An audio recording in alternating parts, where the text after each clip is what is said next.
കേരളം ഭരിക്കുന്നത് ആരാണ്? ഈ ചോദ്യം നേരത്തെ ഉയർന്നിരുന്നു. അത്തരമൊരു ചോദ്യം ഉയരാൻ കാരണം UDF ആണ് ഭരിക്കുന്നത് എന്ന് എല്ലാവർക്കും അറിയാം. പക്ഷേ UDF BJPയുടെ സംഘപരിവാറിൻ്റെ നയങ്ങൾ നടപ്പാക്കുന്നു. എന്താണോ സംഘപരിവാറും RSSും BJPയും ഒക്കെ കേരളത്തിൽ നടപ്പാക്കാൻ ഉദ്ദേശിച്ചത് അത് അതേപടി നടപ്പാക്കുന്നു. കഴിഞ്ഞ 10 വർഷം ചെറുത്തു നിന്നിരുന്നു LDF സർക്കാർ. എന്നാൽ ഇപ്പോൾ ഒരു ചെറുത്തുനിൽപ്പുമില്ല, ഒരു അപശബ്ദം പോലും പുറപ്പെടുവിക്കുന്നില്ല, ഒരു പ്രതിഷേധവും ഉയരുന്നില്ല. പൂർണ്ണമായും കീഴടങ്ങിയിരിക്കുന്നു സംഘപരിവാറിന്.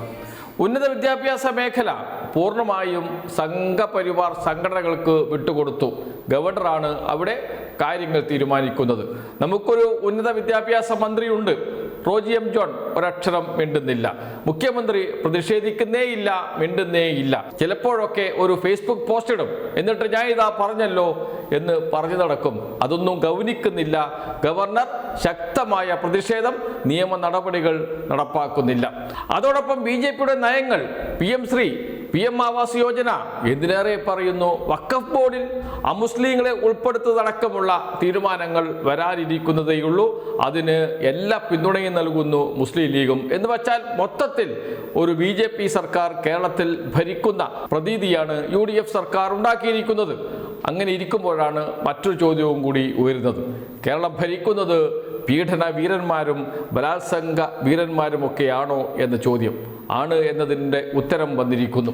രാഹുൽ മാങ്കൂട്ടത്തിലിനെ ബലാത്സംഗ കേസിൽ അറസ്റ്റ് ചെയ്ത പോലീസ് ഉദ്യോഗസ്ഥനെ സ്ഥലം മാറ്റിയിരിക്കുന്നു. സ്ഥലം മാറ്റം സ്വാഭാവികമാണ്. ഒരു സർക്കാർ മാറി പുതിയ സർക്കാർ വരുമ്പോൾ സ്ഥലം മാറ്റം ഉണ്ടാകും. അതോടൊപ്പം തന്നെ ഒരു ഉദ്യോഗസ്ഥനെ ഒരേ സ്ഥലത്ത് ഏറെ കാലം ജോലി ചെയ്യാൻ കഴിയില്ല. അതൊക്കെയുണ്ട്, എല്ലാവർക്കും അറിയുന്ന കാര്യം തന്നെയാണ്. എന്നാൽ രാഹുൽ മാങ്കൂട്ടത്തിലിനെ അറസ്റ്റ് ചെയ്ത DYSPയെ സ്ഥലം മാറ്റിയിരിക്കുന്നത് അപ്രധാനമായ ഒരു പോസ്റ്റിലേക്കാണ്. അതും ഉത്തര മലബാറിലേക്ക്, കണ്ണൂർ, കാസർഗോഡ് ജില്ലകളിലെ സാമ്പത്തിക കുറ്റാന്വേഷണം അന്വേഷിക്കുന്നതിന് വേണ്ടിയിട്ടാണ് സ്ഥലം മാറ്റിയത്. DYSPയായി അങ്ങോട്ടാണ് മാറ്റിയത്. എന്തിനാണ് ഇത്ര ദൂരത്തേക്ക് മാറ്റിയത്? എന്തിനാണ് അപ്രധാനമായ സ്ഥലത്തേക്ക് മാറ്റിയത് എന്ന ചോദ്യത്തിനുള്ള ഉത്തരമാണ് രാഹുൽ മാങ്കൂട്ടത്തിലിന് ഇപ്പോഴും വലിയ സ്വാധീനമുണ്ട് സർക്കാരിൽ, വലിയ സ്വാധീനമുണ്ട് പോലീസിൽ. എന്ന് വെച്ചാൽ അദ്ദേഹത്തിനെതിരെ കേസുണ്ട്. ആ കേസിൻ്റെയൊക്കെ സ്ഥിതി ഇനി എന്താകും എന്ന ചോദ്യത്തിനുള്ള ഉത്തരവും കൂടിയുണ്ട് ഈ സ്ഥലം മാറ്റത്തിൽ. N മുരളീധരനാണ് രാഹുൽ മാങ്കൂട്ടത്തിലിനെ അറസ്റ്റ് ചെയ്തത്. അദ്ദേഹം ഷൊർണൂർ DYSPയെ പ്രവർത്തിക്കുന്ന ഘട്ടത്തിലാണ് അറസ്റ്റ്. ജനുവരി 11 രാത്രി 12:30 രാഹുൽ മാങ്കൂട്ടത്തിൽ താമസിക്കുന്ന ഹോട്ടലിൽ ചെന്ന് അറസ്റ്റ് ചെയ്യുകയാണ് ചെയ്തത്.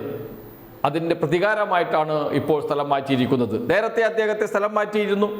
അത് തെരഞ്ഞെടുപ്പിൻ്റെ ഭാഗമായി സ്വന്തം ജില്ലയിൽ ജോലി ചെയ്യുന്ന DYSPമാരെ, സർക്കാർ ഉദ്യോഗസ്ഥന്മാരെ തൊട്ടടുത്ത ജില്ലയിലേക്ക് മാറ്റാറുണ്ട്. അങ്ങനെയാണ് മാറ്റിയത്.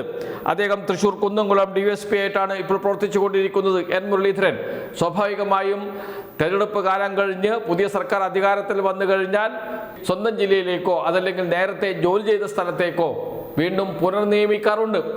അത് ചെയ്യാതെയാണ് ഇപ്പോൾ കാസർഗോഡ്, കണ്ണൂർ ജില്ലകളിലെ സാമ്പത്തിക കുറ്റാന്വേഷണ വിഭാഗത്തിലേക്ക് മാറ്റിയിരിക്കുന്നത്. എന്ന് വെച്ചാൽ പ്രതികാര നടപടി തന്നെയാണ്. ഇതിൽ വലിയൊരു ചോദ്യമുണ്ട്. സ്ത്രീ പീഡകന്മാർ, ബലാത്സംഗ വീരന്മാർ, ഇവരൊക്കെയാണോ കേരളം ഭരിക്കുന്നത്? രാഹുൽ മാങ്കൂട്ടത്തിലിന് ഇപ്പോഴും കോൺഗ്രസിൽ വലിയ സ്വാധീനമുണ്ടോ? കോൺഗ്രസിൽ നിന്ന് പുറത്താക്കിയതാണ്. അതാണ് കോൺഗ്രസ് നേതാക്കൾ എപ്പോഴും പറയാറുള്ളത്. അദ്ദേഹം ഇപ്പോൾ കോൺഗ്രസിലില്ല, അതുകൊണ്ട് അദ്ദേഹം എന്ത് ചെയ്യുന്നു എന്നതിനെക്കുറിച്ച് ഒരു മറുപടിയും എനിക്ക് പറയാനില്ല, ഞങ്ങൾക്ക് പറയാനില്ല എന്ന ഉത്തരമാണ് കോൺഗ്രസ് നേതാക്കൾ പറയാറുള്ളത്. എന്നാൽ അങ്ങനെയല്ല എന്ന് നേരത്തെ എല്ലാവർക്കും അറിയാം. പക്ഷേ പോലീസിൽ ഇത്ര സ്വാധീനം ഉണ്ടാകും എന്ന് കരുതിയിരുന്നില്ല.